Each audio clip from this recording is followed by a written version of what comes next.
TNI Angkatan Laut menyatakan sejumlah asumsi dan dugaan publik yang muncul terkait kasus pembunuhan jurnalis di Banjarbaru oleh oknum TNI AL akan dibuktikan di pengadilan.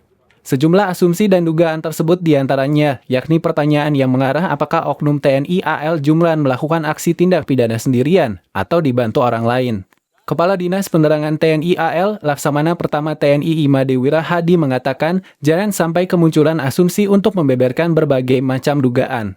Hal tersebut mengingat persoalan perkara hukum dapat diungkap berdasarkan barang bukti dan proses penyidikan, bukan sekedar asumsi.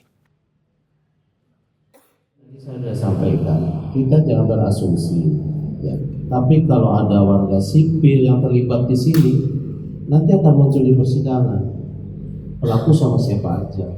Ya. Kan teman-teman media nanti mengawal, pengacara mengawal. Kalau ada kejanggalan, saya yakin kuasa hukum pasti berbicara dengan argumen. Ya.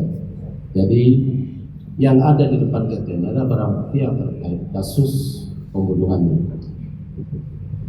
Bagaimana kalau ada yang lainnya? Nanti di sidang akan muncul.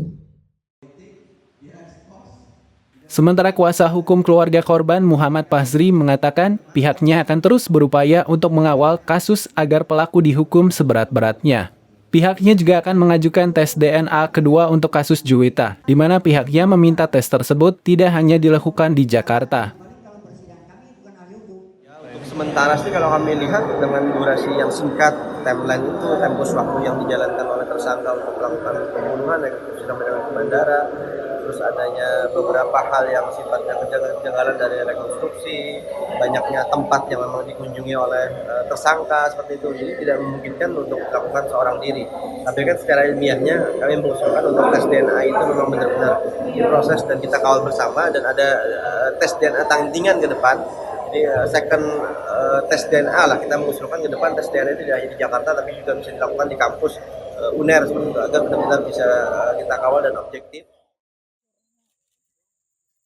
Penyidik Pom Lanal Banjarmasin masih berupaya untuk melengkapi sejumlah alat bukti lain untuk kemudian diserahkan ke Auditorat Militer Banjarmasin sebelum berlanjut ke persidangan, di mana saat ini sudah ada total 46 barang bukti yang dikumpulkan.